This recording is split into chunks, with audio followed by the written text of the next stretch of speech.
everyone. Happy Thursday. I hope it is a good one for you. My name is Kristin, and today, as we continue in our Ecclesiastes series, we will be focusing on chapter 12, verses 1 through 8.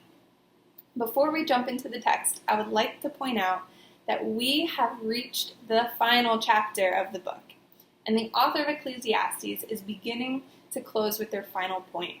To save time, I won't read the whole passage all the way through, but it begins by saying, "Remember also your Creator in the days of your youth, before the evil days come and the years draw near, of which you will say, 'I have no pleasure in them.'"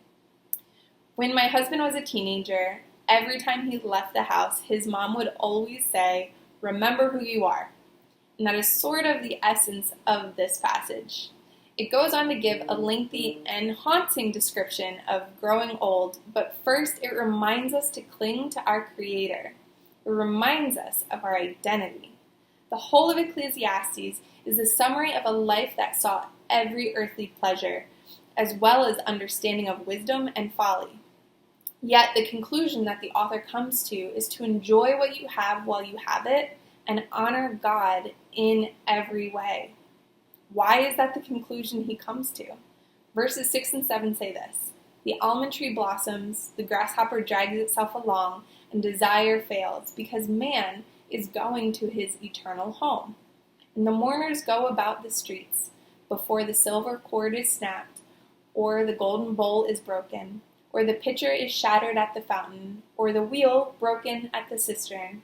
And the dust returns to earth as it was, and the spirit returns to God who gave it."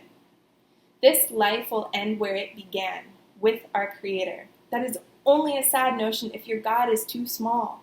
If temporary pleasures are the end game of your life, you will be left empty-handed. But if your life is spent in pursuit of loving the God who promises you eternity with Him, then you will reach the end of your life not empty-handed, but in possession of the only thing in heaven and earth that offers true joy and purpose.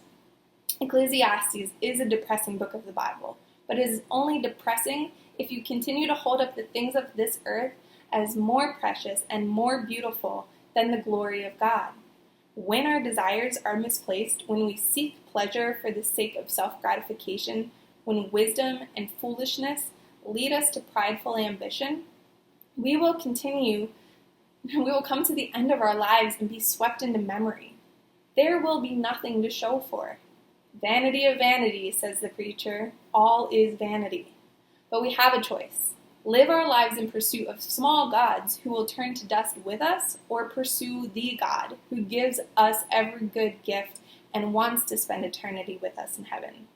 Philippians 1:21 and 22 says, "For me, to live is Christ, and to die is gain. But if I go on living in the body, this will mean fruitful labor for me." Paul is saying that while he is on earth, he is dedicated to sharing the gospel no matter the cost.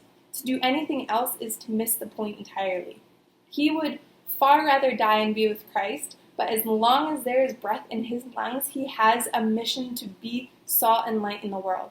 He has a purpose in life that isn't vain, because the fruit he bears will not turn to dust, but will be made complete in the light of eternity. What are some pursuits, desires, or pleasures that you have that will ultimately evaporate? This question won't get us far unless we are brutally honest with ourselves. Sure, I'm talking about material things, but also clinging to legacies and memories, traditions, even family and friends. They will all disappear. They are good things, and yes, we should enjoy them, but we shouldn't allow them to rob us of the joy we would have by keeping them where they should be in our hearts. Ultimately, they were given to us by God, and our joy will be made complete by honoring the one who gives us life over our life itself.